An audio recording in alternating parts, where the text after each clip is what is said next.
itu kebanyakan ada yang basi, ada yang mungkin tidak layak dimakan. Wah, itu sampai ngejar-ngejar mobil, Bu. Oke.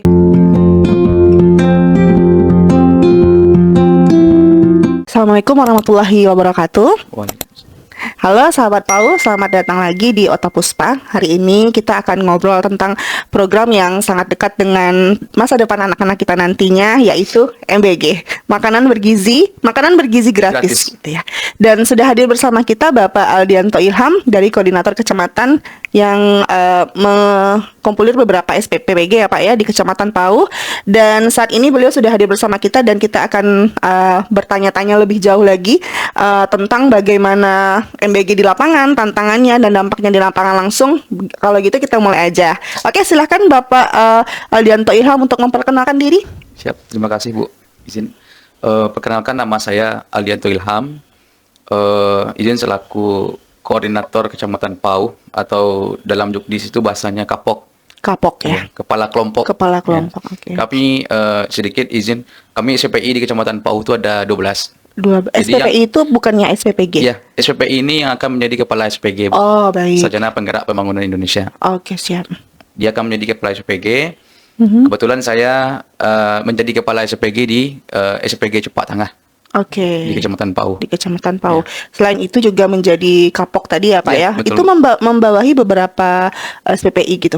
Jadi Kapok ini atau Korcam ini narah hubung. Oke. Jadi tempat koordinasi antara Forkopimca dengan SPG di Kecamatan PAU dengan tujuan untuk mempermudah koordinasi, memberikan informasi kepada Forkopimca terkait mengenai data penerima manfaat, data sekolah, data B3 yang akan menjadi acuan bagi mereka nantinya di Kota Padang, di Satgas Kota Padang. Oke. Lalu kalau untuk operasional sehari-hari itu SPPG itu fungsinya apa aja Pak gitu? Jadi Bu, SPPG itu tujuannya adalah untuk melayani, yang pertama itu adalah B3.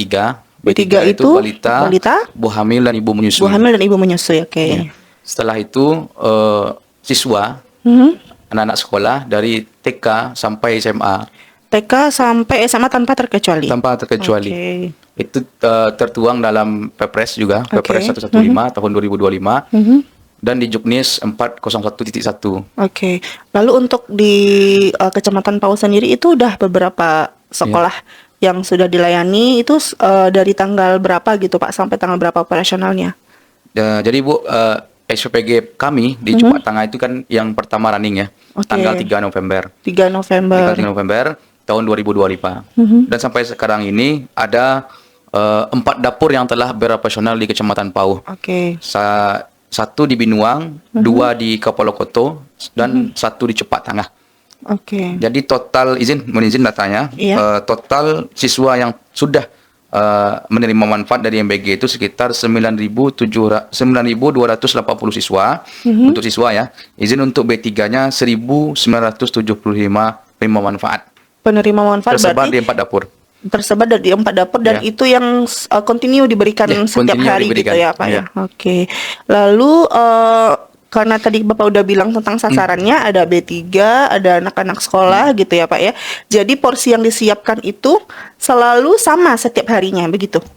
Porsi sama Bu, tapi menu berbeda ya. Menunya yang Menu berbeda sesuai oke. dengan menu yang dibikin oleh ahli gizi di dapur Bu. Oke. Soalnya kan memang sekarang ini kita sama-sama tahu bahwa MBG ini jadi sorotan ya Pak ya. booming sekarang. Iya, di netizen juga Netizen, gitu betul, kan. betul. Jadi memang kadang kita bisa lihat bahwa ada anak-anak yang suka, ada yang nolak gitu ya, Ya, Pak betul, ya. Bu, Jadi betul, Bu. mungkin bisa di-sharing Bapak apa mungkin minimal prosedur yang harus dilakukan di SPPG itu sebelum mulai menyiapkan makanan sampai mungkin sampai ke pengantaran gitu, Ya. Pak. Ya, seperti yang Ibu jelaskan tadi, memang sekarang ini jadi pusat perhatian MBG ini. Tetapi kami sebagai kepala SPG, ya, kami bertanggung jawab penuh, Bu. Bertanggung jawab penuh, baik mengontrol SDM, mengontrol. Yang pertama kali itulah kami mengontrol bahan baku. Bahan baku. Yang masuk. Jadi pertama awalnya bahan baku masuk.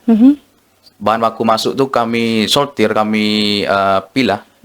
Jadi kami kelompokkan mana yang bagus, mana yang tidak. Setelah bahan baku masuk, itu kan masuk di bagian persiapan. Oke. Persiapan tuh bagian motong-motong, bagian pembersihan, Pencucian gitu pencucian. ya. Setelah itu dalam dalam proses persiapan ini juga betul-betul dilihat kebersihannya, Bu. Oke. Artinya ayam jangan sampai ada darahnya lagi. Iya, betul. Ikan jangan sampai ada kotorannya lagi. Mhm. Setelah masuk di bagian persiapan, masuk di bagian pengolahan. Oke. Masak. Jadi dalam peraturan MBG ini itu ditekankan oleh pimpinan kami, masak itu harus lewat dari jam 1.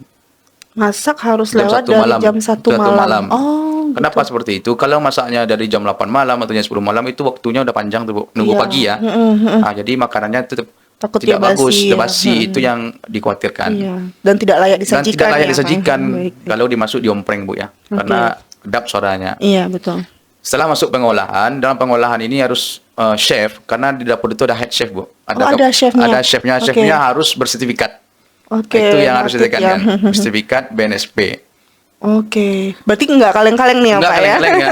Harus sesuai SOP. Oke. Setelah itu masak. Berarti satu chef satu dapur. Satu chef, satu dapur. Oke, Head berarti chef. kalau kita di Kecamatan Pau berarti ada 4 chef, 4 chef gitu ya. yang bersertifikat. Oke. Harus sertifikat. Setelah itu masak itu head chef tahu lah suhu dan segala macam Iya, ya, suhu benar, masak. Setelah itu bagian pengolahan selesai, setelah itu bagian pemorsian. Oke. Pemorsian itulah memasukkan makanan itu ke ompreng. Masukkan sesuai, dan catatan harus sesuai gramasi ya, Bu ya. Ditimbang gitu ya, Pak, Ditimbang ya? sesuai Oke. dengan hak anak itu. Iya, betul-betul. Jangan sampai dikurangkan. Untuk Kalau porsi laki-laki kan- apakah memang sudah dikolaborasikan dulu dengan ahli gizi atau gimana, Pak? Ya, ahli gizi yang mengatur, Bu. Oke. Karena dia di juknis itu sudah diatur semua. Jadi mereka harus tahu juknis. Jadi takaran itu harus pas. Oke. Nah, jangan sampai kalau kelebihan bagus, jangan sampai kurang. Kekurangan yang Kekurangan yang tidak sesuai mengerikan, Bu. dengan kebutuhan gizi Ya, mereka satu kebutuhan hari gizi itu mereka, gitu ya, Pak betul. ya. Setelah pemorsian, itu tuh ada packing, Bu. Packing itu mengikat di ompreng itu disusun 5 atau disusun 10 sesuai dengan kapasitas mobil. Oke. Mobil pengantaran. Setelah di packing baru didistribusikan oleh driver. Oke. Berarti dari dapur, kalau misalkan kelurahannya yang tidak mempunyai dapur tuh gimana, Pak? Dari dapur ke SPPG dulu, dari SPPG dulu baru ke sekolah gitu. Dari dapur langsung ke sekolah, Bu. Oh, dari dapur langsung ke Langsung sekolah. sekolah. Oh, gitu. Dan izin dalam perjalanan dari dapur ke sekolah distribusi itu harus pengawasannya harus ketat. Mhm. Jadi itu intinya, Bu, pengawasan ketat. Sampai di sekolah harus diterima oleh PIC guru, penanggung jawab di sekolah. Oke, PIC di sekolahnya gitu Ya. ya. Dan itu jumlahnya sama setiap hari ya, Pak ya? Gitu? Jumlahnya sama setiap hari untuk siswa, Bu. Untuk Tapi untuk siswa. B3 karena ada penambahan, kami menyesuaikan. Oke, menyesuaikan. Untuk data, kalau misalkan B3 itu kan berarti datanya fluktuatif ya, Pak ya? Ya. Jadi data itu kapan diserahkan ke SPPG-nya gitu, Pak?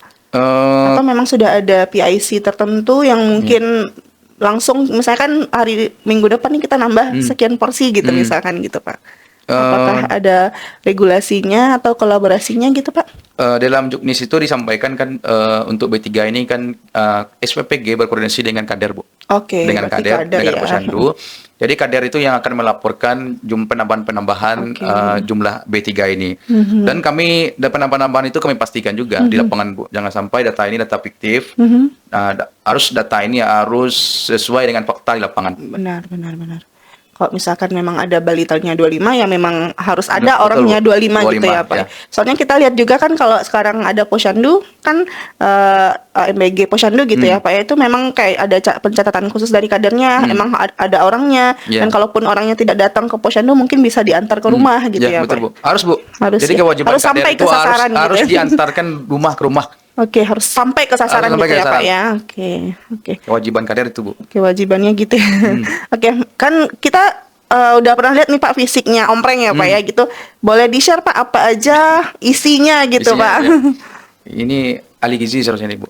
Tapi izin dalam ompreng itu isinya itu yang pertama itu Karbo ya, karbohidrat pasti ya, Bu, ya. nasi atau kalau ada kebijakan pimpinan one day no rest, berarti ada kentang, Oke, ada tanpa nasi jagung, ya. ya. Selanjutnya karbohidrat, ada protein hewani atau nabati seperti ayam atau daging, ada sayur, Bu. Sayur, Iya, ada buah-buahan. Ada buah-buahannya. Oke, komplit lah ya Pak ya untuk Ya. memenuhi kebutuhan gizi mereka Kebutuhan untuk gizi satu hari anak-anak gitu. siswa. Oke. Lalu kalau untuk tantangan terbesar nih Pak yang terjadi setelah running dari 3 November sampai sekarang, ada nggak tantangan-tantangan tertentu yang mungkin ini perlu dibicarakan atau perlu dirubah atau apa gitu Ya. Pak? Intinya gini Bu, dalam kita melaksanakan MBG ini, kepala SPPG dengan mitra ini kan pembuat dapur nih Bu. Oke. Dapur ini harus berkoordinasi dengan baik, dengan bagus. Oke. Kenapa gitu? Kenapa kalau tidak koordinasi mereka secara baik dan bagus, itu dampaknya itu ke penerima manfaat, ke siswa nantinya. Jadi kan dapur itu tidak terkondisi dengan baik.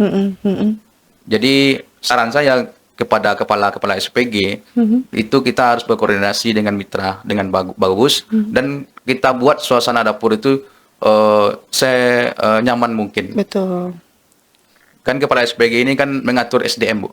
Iya, Mengatur benar-benar. 47 relawan Bu. 47 47 orang yang diatur kan. Dan orang-orang itu bukan yang sama usia Bu. Ibu-ibu, bapak-bapak. Ada yang muda ada yang gitu ya, muda, Pak, yang ya. tua. Jadi koordinasi atau cara komunikasi itu tolong disesuaikan. Oke, berarti mungkin tantangannya di situ ya Pak ya, karena SDM-nya berbeda-beda dari latar pendidikan dan keluarga yang berbeda Ya. juga. Jadi mungkin di SDM mungkin Di lebih SDM di SDM harus mungkin ya Pak ya yang harus dikembangkan, terkendala ya. gitu. Betul, Kalau Bu. untuk dari segi bahan baku dan lain-lain mungkin nggak ada ya Pak ya? Ya, bahan baku itu normatif sih Bu. Kenapa? Kita sendiri yang yang lebih bijaksana untuk menyortir bahan-bahan Oke. itu. Kalau memang misalnya supplier masuk, misalnya kondisi ayamnya tidak bagus ya kita kembalikan. Iya, bisa ditolak gitu Ditolak, ya Pak ya. jangan diterima walaupun harganya murah. Nah, itu kan kita harus memikirkan dampak ke depan juga, Bu. Jangan Oke. asal-asalan saja. Jadi mappingnya Pak, apakah menu ada dulu baru bahan baku datang atau bahan baku datang dan menu menyesuaikan atau gimana Pak? Menu dulu, Bu. Oh, menu Jadi, dulu kita create, Kita ada ya. menu ABC gitu, lalu baru dicari bahan bakunya. Bahan bakunya itu datang langsung atau memang sudah ada prosedur kayak kita butuh ini nih untuk seminggu ke depan gitu, Pak? Ya, jadi Ligizi itu bertugas untuk membuat Menu. maksimal menu itu 1 bulan. Oh, gitu. 1 bulan menu. Menu dibikin bulan ini tuh untuk persiapan bulan Untuk depan persiapan gitu ya. ya. Jadi kita untuk bahan baku atau supplier itu kita tidak keteteran, Bu. Oke. Ya, kalau misalnya Ligizi buat 1 menu 1 hari itu keteteran, Bu. Oh, Karena gitu. tidak semua bahan baku itu ada. Iya, betul betul betul. Kita harus menyesuaikan sesuai instruksi pimpinan itu pangan itu harus dijaga. Iya. Jangan sampai boros. Oke. Seperti yang kita tahu ya Pak ya, 27 November lalu kita wilayah Kecamatan Pauh itu Ya. terkena banjir Banjir, bandang ya ya. Pak ya. Itu mungkin apakah ada berefekkah ke MBG ataukah mungkin ada peran MBG di sana gitu Pak, bisa Ya. diceritakan? Izin Bu. Jadi MBG ini selain untuk memberikan pelayanan kepada siswa dan B3, di situasi-situasi seperti bencana atau keadaan darurat sangat berguna sekali, Bu. Iya, betul betul. Jadi kami diinstruksikan pimpinan untuk mengalihkan ke bencana, ke korban-korban bencana. Oke. Itu Di dimulai PAU, dari PAU tanggal 27 November. Oke. Bencana mulai ya Bu ya. Kami tanggal 28 langsung bergerak. Oke. Untuk memberikan bantuan ke posko-posko atau ke masyarakat langsung sampai tanggal 31 November. sampai tanggal 31 November itu 31 Desember izin. Oh, 31 Desember ya. ya. Berarti cukup 1 bulan lebih ya, 1 Pak ya. bulan lebih. Itu sasarannya berubahkah atau memang masih sasarannya terkait dengan anak sekolah dan B3 tadi, Pak? Sasarannya berubah, Bu. Oh, berubah. Jadi Oke. kami sistemnya gini, Bu. Karena pada saat itu ada sekolah yang tidak masuk, misalnya SMA 15 tidak masuk, SMAKPA tidak masuk karena bencana, dan ya porsi mereka itu kami alihkan Oh, baik. ke Masyarakat. Tapi Masyarakat yang tidak terdampak gitu ya, Pak ya? Bukan dalam bentuk ompreng, tapi dalam bentuk bungkusan apa, Bu? Kayak nasi box gitu. Ya nasi box atau bungkusan kayak nasi padang, Oke, bungkusan itu. kayak dibungkus kayak macam nasi padang ya, Ya. Pak ya. Itu 1 porsi gitu ya, Ya, Pak ya. betul. Oke, berarti dialihkan karena mungkin memang anak tidak masuk sekolah, jadi dialihkan ke masyarakat Ya, yang terdampak ya, gitu. terdampak, ya. Luar biasa sekali ya, Pak ya. Itu memang udah sudah ada dikoordinasikan dari pimpinannya atau memang seketika itu tiba-tiba diambil kebijakannya gitu, Pak, atau gimana? Langsung diarahkan oleh pimpinan, Bu, Oke. karena Ibu tahu pimpinan kita kan negarawan sekali, Bu. Iya, benar sekali. Negarawan sekali. Ya, Bapak negara. Bapak negara, Bu, betul. Oke. Jadi memang sudah ya mungkin masyarakat kita tuh nggak tahu tuh Pak. Selama ini kan banyak gonjang-ganjing MBG-nya. Mungkin di melalui podcast ini kita bisa share ke masyarakat luas bahwa ternyata tuh kelebihan dan manfaat dari MBG itu jauh lebih banyak daripada kekurangannya gitu ya Pak ya, kalau misalkan kita bicara. Soalnya kalau misalkan yang kemarin itu pernah kita dengar bahwa MBG yang di provinsi lain atau di tempat lain, bukan di tempat kita ya Pak ya, itu kebanyakan ada yang basi, ada yang mungkin tidak layak dimakan atau apa gitu kan, viral sekali gitu. Jadi mungkin insya Allah nih kita di Kecamatan Pau tidak seperti itu ya Pak Insya Allah ya. mudah-mudahan tidak, Bu. Oke, mungkin untuk pertanyaan terakhir Bapak, Siap. harapan Bapak ke depannya mengenai MBG, harapannya apakah itu mungkin akan continue atau mungkin ada perbaikan di beberapa divisi atau apa gitu Pak? Silahkan. Untuk kedepannya kita berharap MBG ini tetap berlanjut ya Bu ya. Siap. Sesuai dengan cita-cita Bapak Prabowo. Memang tujuannya mulia sekali Bu. Kami pas running awal itu tanggal 3 November kan Kecamatan Pau kan belum dapat MBG sama sekali Bu. Iya. Kami launching di SD 11 Pau di PI. Itu memang masyarakat anak-anak siswa-siswa itu sampai ngejar-ngejar mobil Bu, ngejar mobil ya. Apa karena penasaran atau gimana? Tapi memang terus berlanjut Bu. Dari SD 13, SD.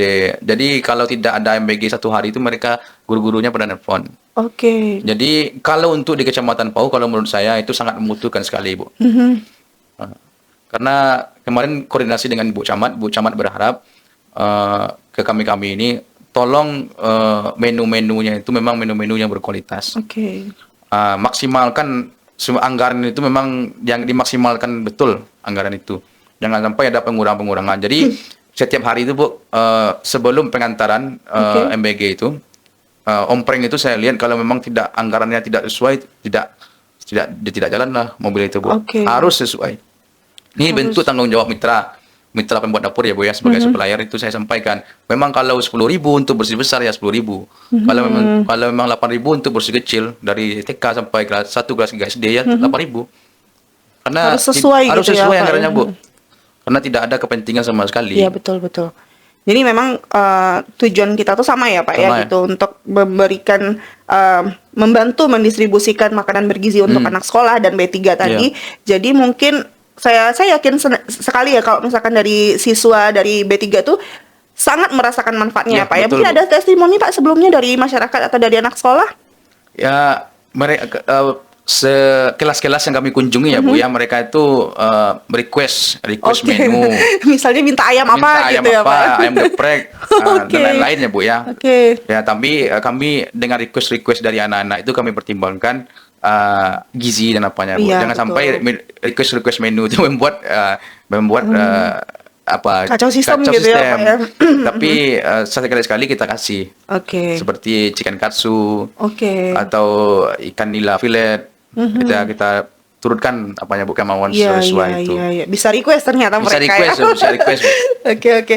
Jadi mungkin memang kita bisa tarik kesimpulan bahwa MBG di Kecamatan Pau itu mungkin berbeda dengan MBG tempat lain mungkin ya, dan insya Allah akan dipertahankan kualitasnya. Sama Bapak mungkin bisa menginstruksikan atau mengkoordinasikan ke bawah atau gimana gitu ya, mengenai terkait dengan menunya mungkin ya Pak ya, dengan pokoknya dengan sistemnya gitu ya. Jadi anak-anak kita, anak-anak sekolah kita dan B3 kita di Kecamatan Pau khususnya itu bisa merasakan manfaatnya ya Pak ya, untuk, dan semoga ini continue berketerusan gitu ya insya Allah ya Pak ya. Dan tidak ada lagi tuh citra-citra jelek ya Pak ya mengenai MBG, karena saya yakin tujuan dari Bapak Presiden kita itu sangat mulia sekali ya Pak ya, dan mungkin memang sesuai dan dibutuhkan oleh masyarakat kita gitu. Oke Pak, sekian dulu podcast kita hari ini, tapi sebenarnya mau ngobrol lebih banyak durasi ya. Semoga apa yang kita sampaikan dan apa yang Bapak Ilham share ke kita semua pada hari ini bisa membuka mata masyarakat kita bahwa ternyata memang MBG memang kita butuhkan gitu ya Pak. Oke, terima kasih Bapak Ilham sama-sama, Bu, atas insight-nya yang bermanfaat sekali. Teman-teman yang dengar juga mungkin bisa sharing ke keluarga gitu ya, kalau ternyata memang ada MBG yang se-prepare ini gitu di kecamatan kita gitu ya. Terima kasih. Sekian dari saya. Wabillahi taufiq wal hidayah. Assalamualaikum warahmatullahi wabarakatuh.